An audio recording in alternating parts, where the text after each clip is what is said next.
What's going on, guys? Welcome back to another Q&A video. As always, everything is timestamped, and if you have any questions, leave them down below. So with that said, let's get started. Could you build a great physique with just weighted stretching? You know, that's a rather interesting question, and it's something that I never really thought about myself, because no one's actually tested this. I don't think there was a single person today who built a physique exclusively off weighted stretch. From day one, taking a novice and making him just do stretching exercises. Now, would it work? I'm inclined to say yes. Why wouldn't it work? Imagine if you're a total beginner novice, right? You go in, you load up at 135 on the rack pull above the knee, which you shouldn't be doing in my opinion, right?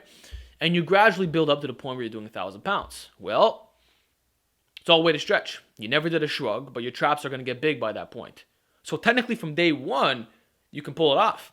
Same thing for the weighted pull-ups. Imagine you start off just hanging body weight, but then you gradually improve it over the months to the point where you're hanging 5 plates off your waist. You think your lats aren't going to get bigger? I'd be inclined to say that they will get bigger. What if you're doing overhead stretching? Take a dumbbell, put it behind your head, and you're just stretching out the long head, the triceps. Would that work over time? I would say yes. I mean, we saw it with the calves. We know for a flaming fact, and I know you guys like that term, that it builds the calves and the traps, right? And pretty much all the best mass builders are weighted stretching movements. So could you build a physique exclusively off weighted stretching? You know, that would be a hell of an experiment. And we would need a lot of novices to test this out. Maybe if you are a novice, you can experiment. I can't guarantee how safe this is, right? I don't know if the gains will be better than if you just ran a standard program. But you know what? It's a very interesting point. And I would be inclined to say that yes, it will get you bigger muscles if you just did it from day one, like zero concentric, just weighted stretching. It's very interesting, definitely. If someone got the overhead press to their body weight times 5, would they have a decent chest without ever directly training it? The lower chest, I would say no.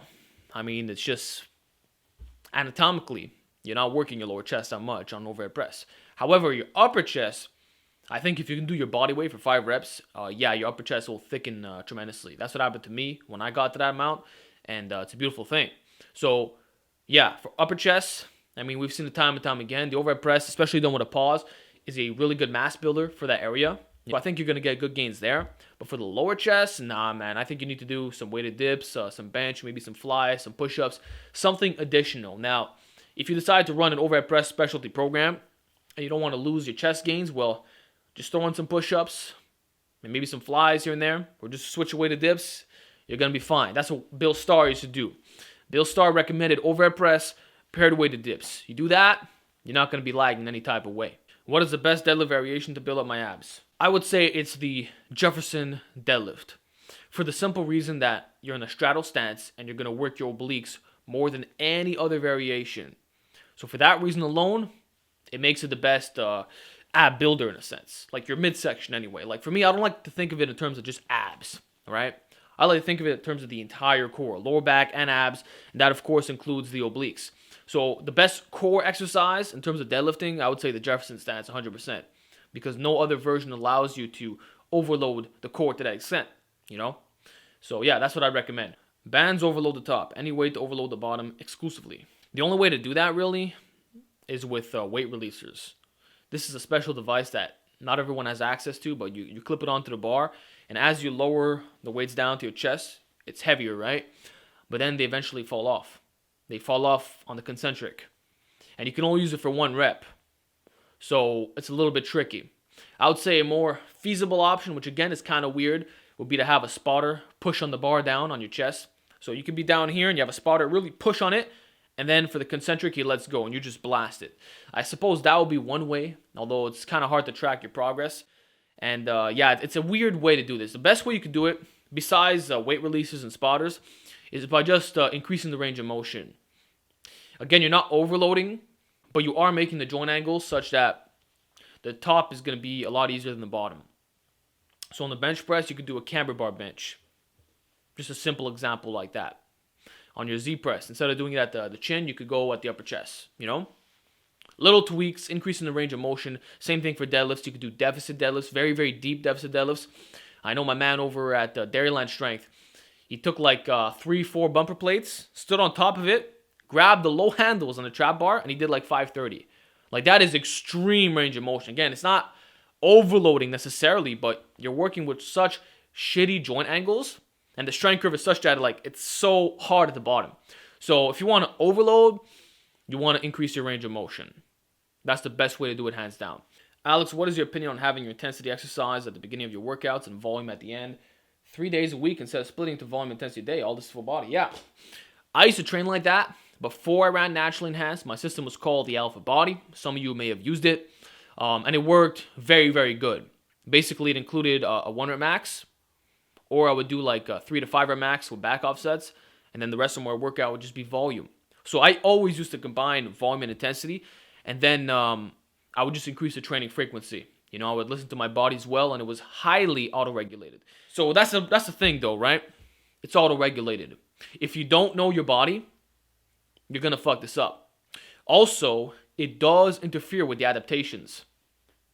You're not supposed to mix volume and intensity according to what the exercise science says, right? Now, one may argue that experience has shown otherwise. Like I know a lot of strongman competitors do it all in one session, but maybe that's because it's more specific to the sport. Either way, I'm going to roll with the science here, which states that it will interfere with the adaptations. That's also why you should not be doing HIIT cardio after a strenuous weight training session, because it does interfere. So can you combine volume and intensity in one workout, then just up your training frequency? Yes. But you're going to have to auto-regulate the shit out of this program and really, really listen to your body. But yes, this does work very well. Hey Alex, I've had no prior neck training. I'm thinking about starting. Do you think it would benefit from nucleus overload on my neck? I mean, sure, it's going to benefit you. The question is, should you go this route? I mean, that's up to you. I know a lot of guys, they watch my video on how to build a bigger neck at home, which includes like doing 100 reps on a neck curl. And they did that for a month before putting weights on their head. So they did 100 reps every single day for a month to get that nucleus overload in. And then when they start training their necks, it usually goes better. I would say it's not a bad idea. I mean, you're going to condition your neck very nicely to the point that when you start, you're not going to get any type of soreness due to the high frequency. And theoretically, the nuclei in your neck will be greatly increased as well. So technically, you might get faster gains. So if you want to go that route, just bodyweight neck stuff at home for a month, and then you start doing weighted neck training, be my guest. I don't think it's going to harm you necessarily. But again, it's probably not necessary because when you start training your neck, you're going to be adding some serious numbers every workout. Your reps are going to increase, your sets, even your weight. So up to you, my man.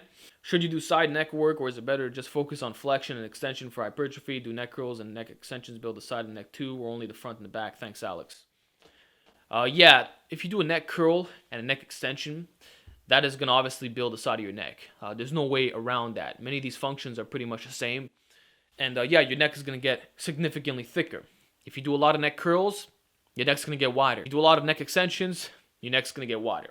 No question about it. So technically, if you just want to do neck extension, neck curl superset in the workout, just to get out of there quickly, you know, and you want to up your training frequency and hit that shit for high volume and skip the side work, I think you're going to be fine. You don't have to do side work, although I will say that for that extra 10% or so, 10-20%, it could make all the difference, especially for those who don't really feel their sides working that much on the standard versions. Like, I know for me, when my neck was at its biggest, I was doing a lot of neck side work. I would take like a 45-pound plate, rep it out 100 times. And yeah, for me, the side work was extremely beneficial. But I say listen to your body, see how it works out for you. But yeah, you will get a bigger side if you just do neck extension, neck curl. Absolutely. Thoughts on 9 sets of 3 Zercher Front Raises on volume day for building my overhead press and upper back? Honestly, I don't think it's going to raise your overhead press. It's really not that specific. It might help you with other Zercher lifts, in addition to strongman exercises like Atlas stones and stuff like that. But it's not going to help your overhead press, in my opinion. However, it will build your shoulders and upper back. So if you're looking to do it as a bodybuilding exercise, be my guest. But if you're trying to raise OHP, I'd recommend more overhead press, a more specific variation. Yo, have you tried high rep Hindu squats and push-ups?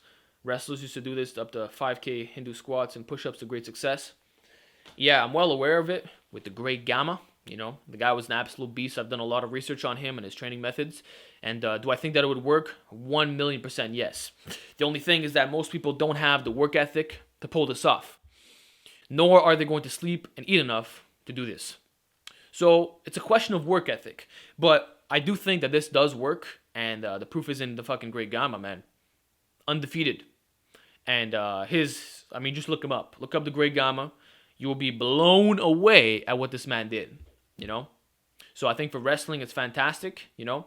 And if you're just trying to get more fit, more jacked, nucleus overload as well, it's all beneficial. But again, most people will never have the discipline to pull this off. It is just way, way, way too strenuous. But if you could do it, if you can manage to replicate what the Great Gamma did, bro, that's a beautiful thing.